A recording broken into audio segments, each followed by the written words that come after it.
بل آیات للانبیاء بل کرامات للاولیاء، ہم انبیاء کے معجزات بھی مانتے ہیں اور اولیاء کی کرامات بھی مانتے ہیں۔ وَأَمَّا الَّتِي تَكُونُ لِأَعْدَائِهِ مِثْلَ إِبْلِيسَ وَفِرْعَوْنَ وَالدَّجَّالِ مِمَّا رُوِيَ أَنَّهُ كَانَ وَيَكُونُ لَهُمْ لَا نُسَمِّيهَا آيَاتٍ وَلَا كَرَامَاتٍ وَلَكِنْ نُسَمِّيهَا قَضَاءَ حَاجَاتٍ وَذَلِكَ لِأَنَّ اللَّهَ تَعَالَى يَقْضِي حَاجَاتِ أَعْدَائِهِ استدراجا لهم وعقوبة فيغترون ويزدادون طغيانا وكفرا وذلك كله جائز ممکن لا يستحيل۔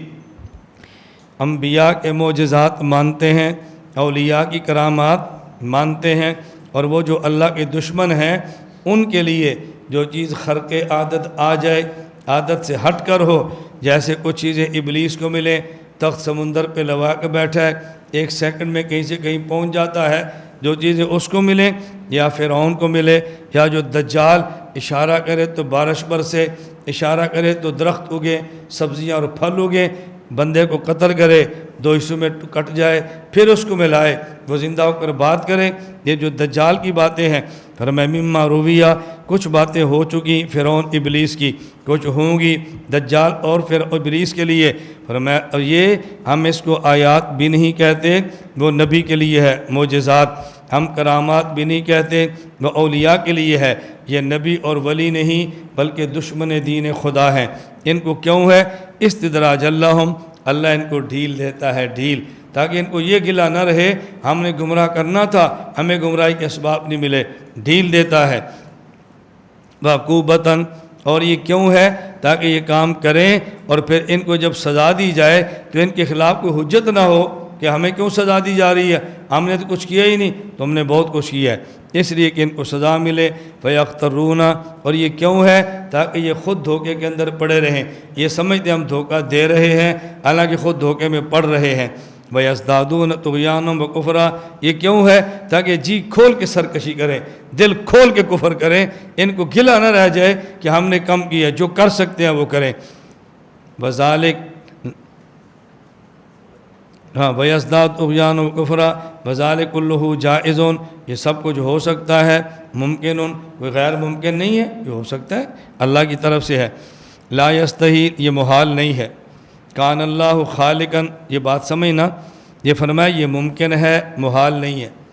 محال کی ہوتی ہے تین قسمیں، ایک ہوتی ہے محال شرعی، ایک ہے محال عادی، ایک ہے محال عقلی۔ ایک ہے محال شرعی، یہ کام نہیں ہو سکتا، شریعت کہتی ہے، مثلا کافر جنت میں جائے، یہ نہیں ہو سکا، محال شرعی ہے۔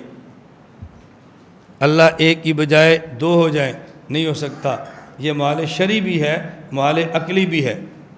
بات سمجھ آ رہی ہے؟ محال شرعی کا معنی کہ شریعت کہے یہ نہیں ہو سکتا، یہ ہے محال شرعی۔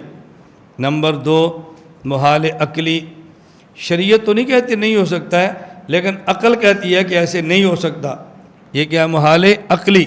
شرعی عقل کہتی ہے، جسے کہتے ہیں نا اجتماعی نقیضین، آگ بھی ہو پانی بھی ہو، شریعت تو نہیں کہتی کہ آگ اور پانی اکٹھے نہیں ہوتے، عقل کہتی ہے نہیں ہوتے، یہ محال عقلی ہے۔ نمبر تین محال عادی، شریعت بھی نہیں کہتی نہیں ہو سکتا، عقل بھی نہیں کہتی نہیں ہو سکتی، لیکن عام طور پہ ایسے ہوتا نہیں ہے، اسے کہتے ہیں محال عقلی۔ مثلا ایک بندہ ہے اور وہ دوڑے 500 کلومیٹر فی گھنٹہ، کتنا دوڑے؟ 500 کلومیٹر فی گھنٹہ۔ شریعت کہتی ہے کوئی بندہ 500 کلومیٹر فی گھنٹہ نہیں دوڑ سکتا، عقل کہتی ہے 500 کلومیٹر فی گھنٹہ نہیں دوڑ سکتا، ہو سکتا ہے، عقل اس کو غلط تو نہیں کہتی، دوڑ سکتا ہے، لیکن ایسے عام طور پہ ہوتا نہیں ہے۔ اگر کوئی بندہ دوڑ بھی گئے تو یہ کہتے ہیں یہ محال عادی کے خلاف ہے، یہ نہیں ہے کہ شریعت کے خلاف ہے۔ اب یہ سمجھا رہے ہیں کہ ابلیس کو اگر کوئی چیز خرق عادت مل جائے، یہ محال شرعی نہیں ہے، شریعت میں ہے، اللہ نبی کو خرق عادت دیتے ہیں، وہ معجزہ ہوتا ہے، ولی کو دیتے ہیں کرامت ہوتا ہے، اور دشمن کو دیتے ہیں وہ استدراج ہوتا ہے، تو محال شرعی نہیں ہے۔ بھئی یہ کافر تھا، ایسے کیسے ہو گیا؟ یہ کافر تھا، پھونک ماری تو بندہ کیسے ٹھیک ہو گیا؟ یہ کافر تھا، اور اس نے دعا مانگی تو کیسے قبول ہو گئی؟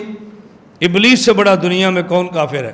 اور ابلیس نے دعا مانگی، اے اللہ مجھے قیامت تک کی عمر دے دے، اور میں قبول ہے، کیا ہے؟ قبول ہے۔ تو کافر کی اپنے حق میں دعا قبول ہو جائے، شریعت کے خلاف نہیں ہے، اور کسی دوسرے کے حق میں قبول ہو جائے تو شریعت کے خلاف کیسے ہے؟ وہ جو بندہ بڑا نیک ہے، جس کو دم کرتا ہے نا وہ ٹھیک ہو جاتا ہے، بندہ بہت نیک ہے، جس کے لیے دعا کرتا ہے نا اللہ قبول کر لیتے، بندہ بڑا نیک۔ یہ نیک ہونے کی نشانی ہے۔ کیا اگر فاسق دعا کرے تو نہیں قبول ہوتی؟ یہ کوئی شریعت کے خلاف ہے؟ بھائی نیک ہے کیوں؟ شریعت پہ عمل کرتا ہے، بس اللہ کا بہت قریبی ہے، بہت پہنچا ہوا ہے۔ ہم نے کبھی نماز پڑھتے بھی نہیں دیکھا، کبھی روزے کرتے بھی نہیں دیکھا، وہ عورتوں سے بھی اعتراض نہیں کرتا، لیکن ہے پہنچا ہوا۔ اس کے ساتھ اللہ کا عجیب ہی معاملہ ہے، بس جے دی کن تے ہاتھ پھیرے نا وہ تر جاندہ۔ میں نے کہا اترے یا نہیں، آپ ڈوبتا ہے، کسی اور کو تارتا رہے گا لیکن آپ بس اوقات بندہ دریا میں چھلانگ لگاتا ہے، ڈوبتے ہوئے کو دیکھ کر اس کو اٹھا کر باہر پھینکتا ہے، خود بہہ جاتا ہے۔ یہ دوسروں کو تار رہا ہے، بیچارہ خود ڈوب رہا ہے۔ تو لوگ سمجھتے ہیں یہ نیک ہونے کی نشانی ہے، بھئی یہ نیک ہونے کی نشانی نہیں ہے۔ حکیم الامت حضرت تھانوی رحمۃ اللہ علیہ فرماتے، ابلیس عالم بھی تھا، ابلیس عابد بھی تھا، ابلیس عارف بھی تھا، بس ابلیس عاشق نہیں تھا۔ ابلیس عالم اتنا بڑا کہ اللہ سے مناظرے کر رہا ہے، خلقتنی من نار وخلقتہ من طین، مجھے پیدا کیا آگ سے، آدم کو پیدا کیا مٹی سے، آگ ہوتی ہے افضل، اور افضل کو کہتے ہیں مٹی کو سجدے کرو۔ ابلیس اللہ سے مناظرے کر رہا ہے، کتنا بڑا عالم ہے۔ نمبر 2، حضرت فرماتے ہیں یہ عابد بھی بڑا تھا، فرشتہ نہیں تھا، لیکن اتنی عبادت کی شمار فرشتوں میں ہوتا تھا۔ آدم کو سجدہ کرنے کے لیے مستقل ابلیس کو حکم نہیں دیا، فرشتوں کو دیا، اس میں یہ بھی شامل ہو گیا، یہ بھی اس میں شامل تھا۔ اتنی عبادت کی، الگ حکم دینے کی ضرورت نہیں پڑی۔ اور یہ عارف کتنا بڑا تھا، اتنا اللہ کو پہچانتا تھا، اتنا پہچانتا تھا کہ اللہ اگر غصے میں ہو، اللہ سے مانگے تو پھر بھی دیتے ہیں۔ سجدہ نہیں کیا، اللہ غصے میں، اور یہ پھر بھی کہہ رہا ہے اللہ جی ایک شے مانگ لا، ایک دعا مانگوں، دیکھو نا، ایک دعا مانگوں، مانگ، اللہ مجھے عمر قیامت تک دے، فرمایا قبول ہے۔ عارف اتنا تھا، خدا کا مزاج سمجھتا تھا۔ بات سمجھ آ گئی؟ اتھانی فرماتے ہیں خامی کیا تھی؟ عاشق نہیں تھا۔ عاشق وہ ہوتا ہے جو دلیل سے بات نہیں کرتا، بغیر دلیل کے مانتا ہے، بغیر دلیل کے مانتا ہے، یہ عاشق نہیں تھا۔ اللہ ہم سب کو اللہ کا عاشق بنا دے۔